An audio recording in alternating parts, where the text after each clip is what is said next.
안녕하세요. 금요사건 파일 디바제시카입니다.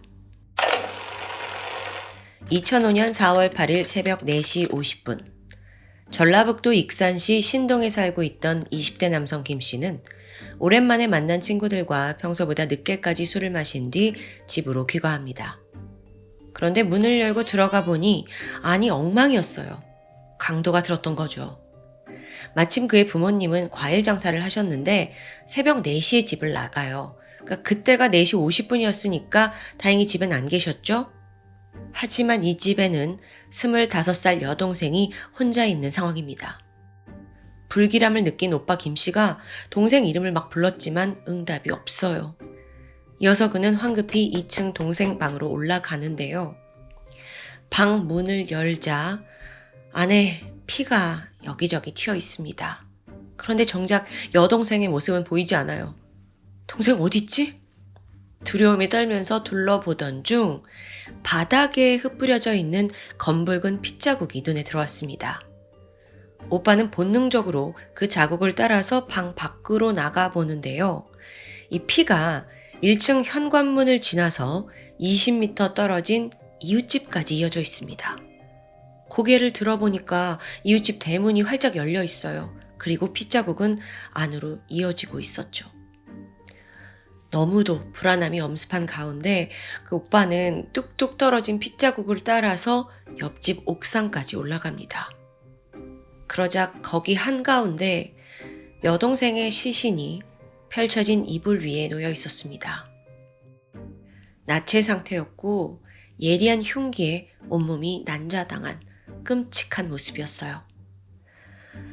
얼마나 여동생이 고통스러웠는지 두 눈을 부릅뜨고 사망해 있더라고요.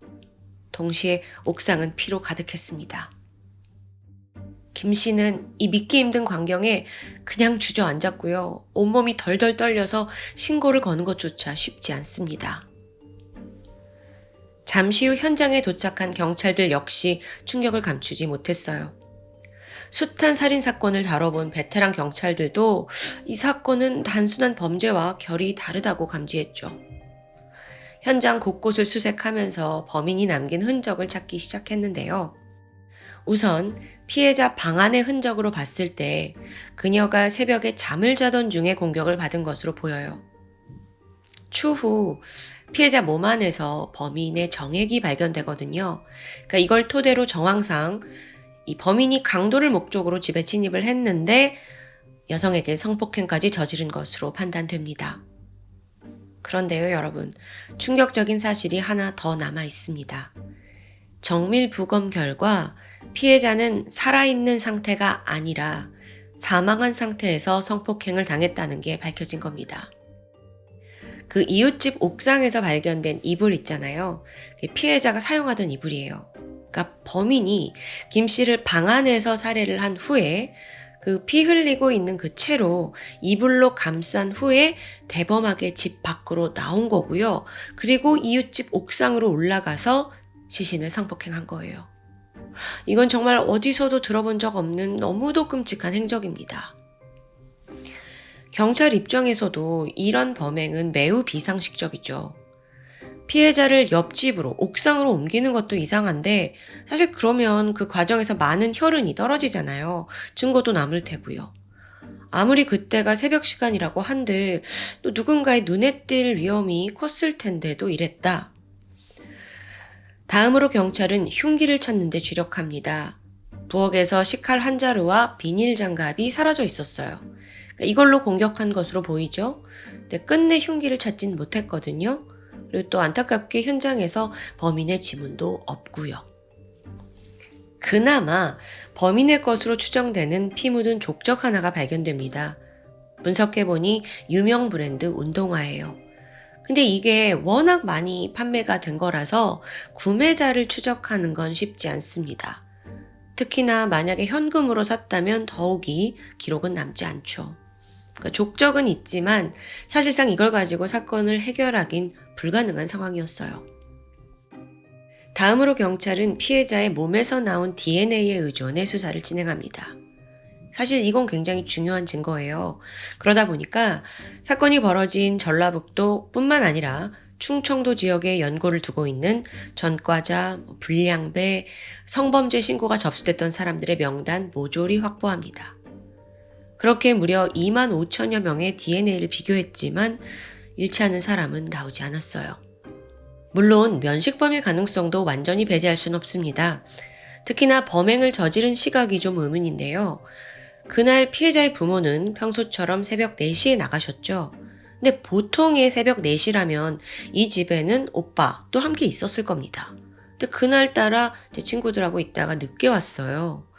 그럼 범인은 여동생이 혼자 집에 있었다라는 거를 알고 있는 사람은 아닐까요? 그러고 보니 오빠가 귀가한 시각이 4시 50분.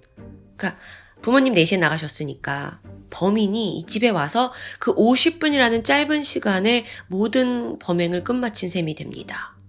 그러다 보니 이제 면식범의 가능성을 두고 주변에 혹시 원한을 가진 사람이 없나 조사를 했죠. 하지만 아쉽게도 용의자는 떠오르지 않았습니다.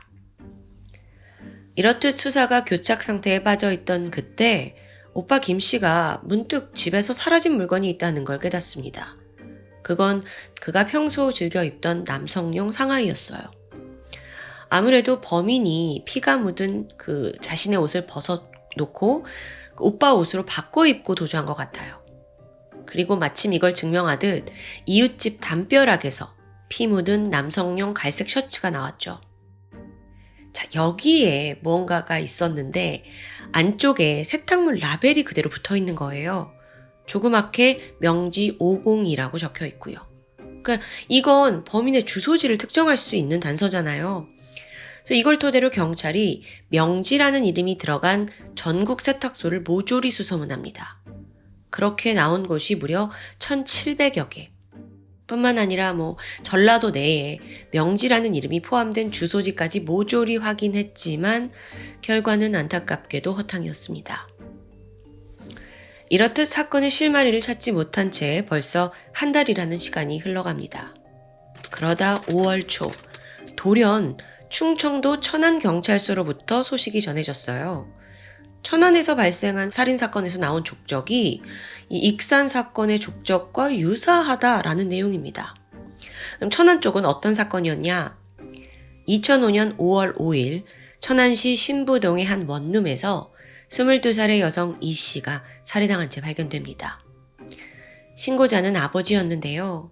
한동안 딸과 연락이 안 돼서 원룸을 찾아왔다가 끔찍하게 사망한 딸을 발견한 겁니다. 당시 피해자는 청테이프와 검정색 운동화 끈으로 양손이 결박된 상태였어요.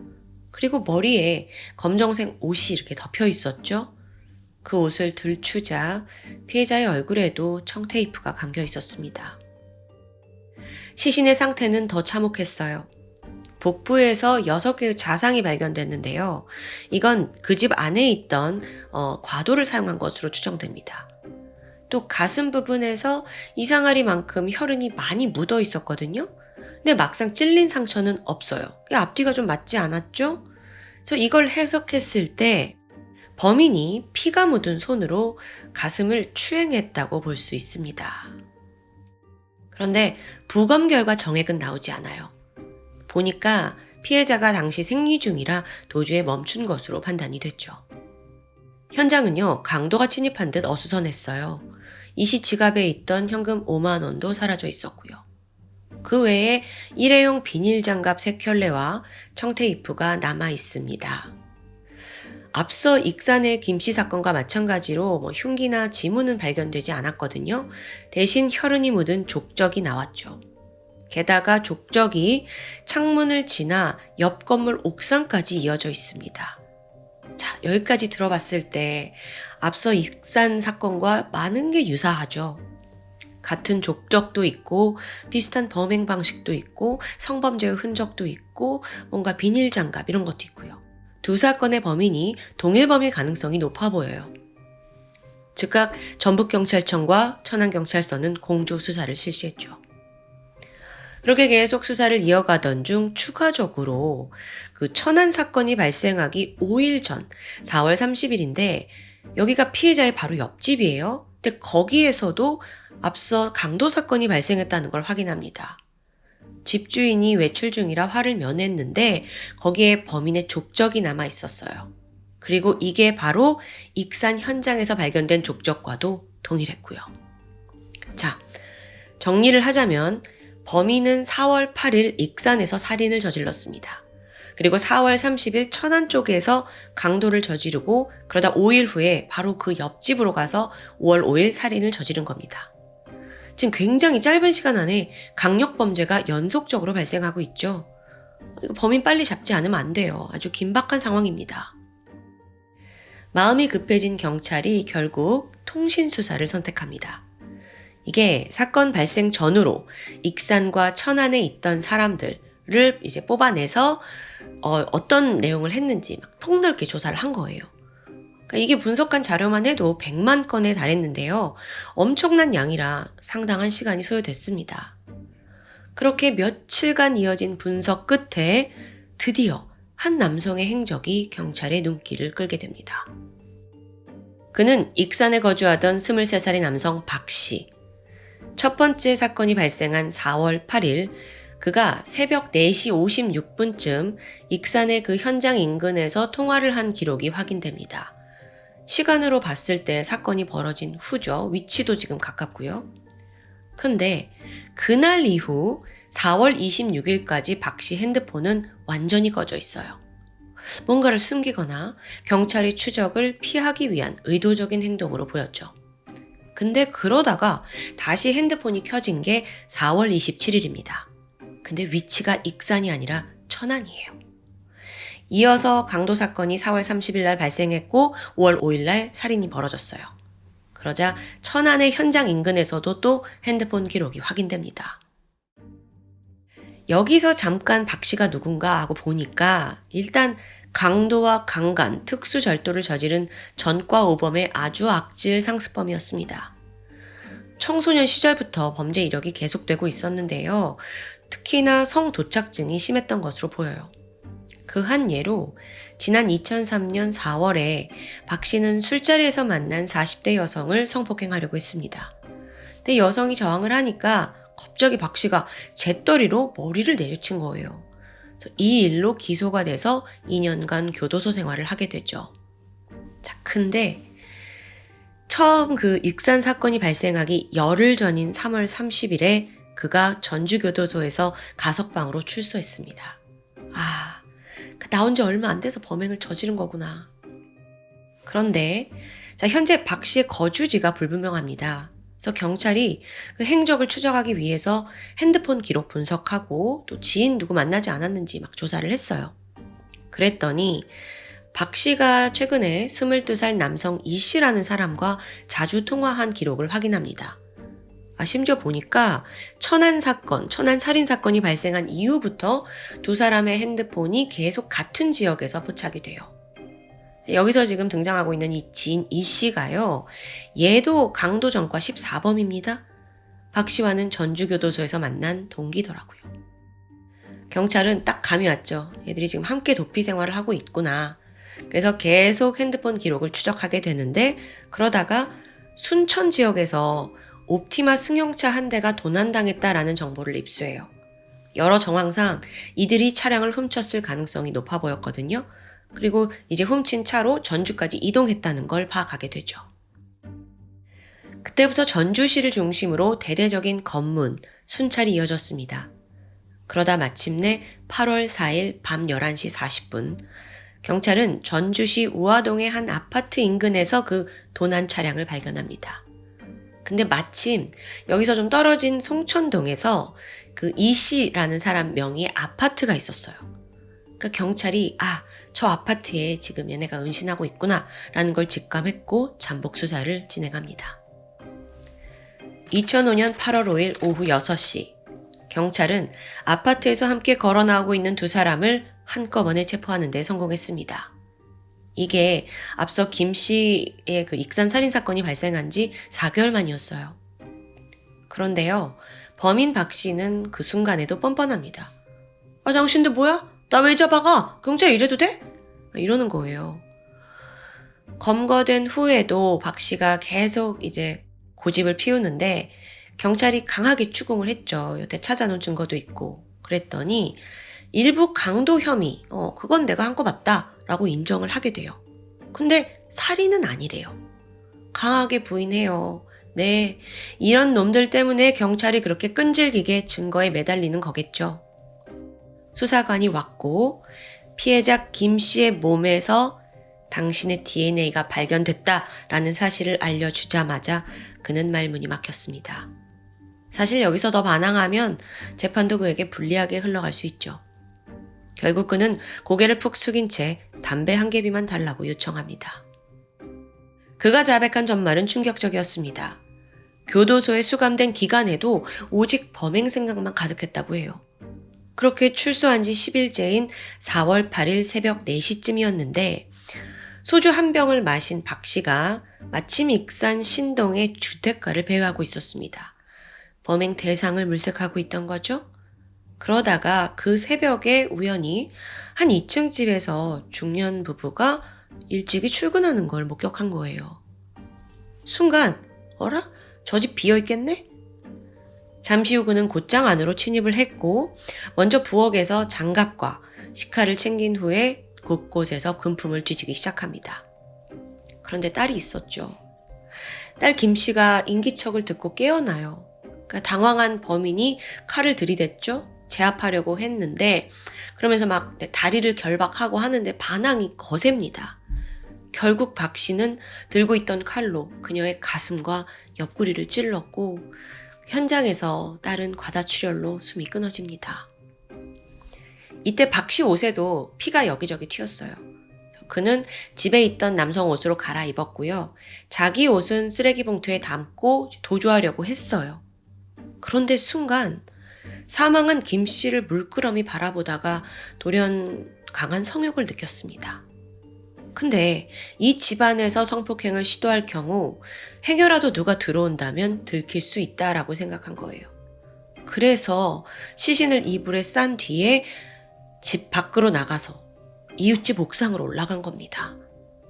거기서 박 씨는 사체를 상대로 변태 성욕을 채웠고 시신은 그대로 방치한 채 도주하고 말아요. 자, 근데 도주를 하던 길에 문득 아까 그 집에다가 식칼 두고 왔다 라는 사실이 떠올랐습니다. 그래서 다시 집에 돌아왔어요. 칼 수거했고 또 피 묻은 옷이 담긴 쓰레기 봉투는 가는 길에 이제 근처 담벼락에 버렸고요.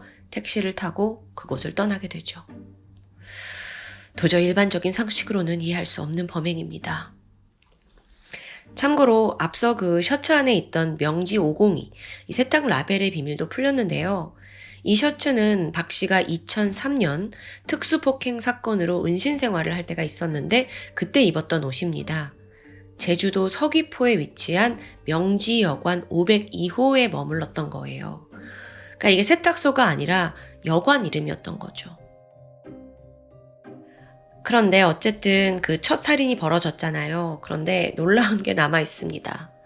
집에 가던 길이었는데 갑자기 2차 성폭행이 하고 싶다는 욕망에 사로잡혀요. 그래서 안 되겠다. 좀 택시 좀 돌려주세요. 해가지고 현장으로 되돌아갑니다. 근데 이미 그곳엔 경찰이 가득했죠. 오빠가 4시 50분에 집에 왔으니까요. 그래서 박 씨가 이거 벌써 경찰이 다 알았네. 상황이 좀 불리하네. 그때부터 그는 핸드폰을 끄고 아예 익산을 떠나게 됩니다. 증거를 없애기 위해서 흉기와 신발 이런 거를 열차에다 다 버렸대요. 그리고 KTX를 타고 천안으로 도주하게 되죠. 이후에 그는 건설 현장을 전전하면서 은신합니다. 그러다가 한 달 후인 5월 5일 두 번째 살인을 저질러요. 이날도 박 씨는 소주 한 병을 마시고 좀 취한 상태였는데 이번 살인은 더 쉬웠다고 합니다. 집안에 있던 과도로 피해자를 살해했어요. 경찰에서 그는 이 사건에 대해서는 단지 돈이 필요해서 그런 거다라고 주장을 하지만 사실 경찰은 이 주장을 믿기 힘들었어요. 왜냐하면 사라진 건 단돈 5만 원 뿐이거든요. 그러니까 경찰은 그가 지난번을 잊지 못하고 다시 한번 사체를 성폭행하려다가 생리 중이었다 보니까 그만둔 것으로 판단했습니다.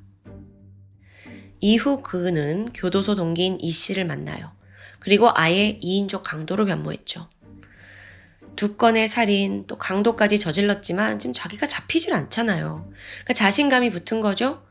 그렇게 두 사람은 전라도와 충청도 일대를 돌면서 강도 행각을 이어갔어요. 검거 직전까지 100여 차례 총 5천만 원의 금품을 갈취한 것으로 드러났습니다. 여기서 그 지인 이 씨의 경우에는 살인에는 가담하지 않았지만 경찰은 그가 범행을 방조한 책임이 있다고 판단했습니다. 재판이 시작이 됐고 검찰은 박 씨에게 사형을 구형합니다. 하지만 법원에서는 그의 불우한 가정환경을 참작해서 강도살인, 사체오욕, 특수절도 혐의로 무기징역을 선고합니다. 완전 극형은 면한 거죠. 동시에 지인 이 씨는 절도와 살인방조 혐의로 징역 4년을 선고받았고요. 자, 오늘 사건 이렇게 마무리가 되는데 수개월에 걸친 긴박한 추적과 또 통신수사가 빛을 발했다고 할 수 있어요. 경찰 또한 제한된 인력인데도 무려 100만 건이 넘는 방대한 자료를 분석해서 범인을 검거했었죠. 그런 경찰의 노고에 진심 어린 감사의 말을 전하고 싶습니다. 또한 꽃다운 나이에 잔혹한 범죄로 목숨을 빼앗긴 피해자들이 부디 하늘에서 이젠 평안한 안식을 찾기를 바라고 있습니다. 지금까지 금요사건 파일 디바제식합니다.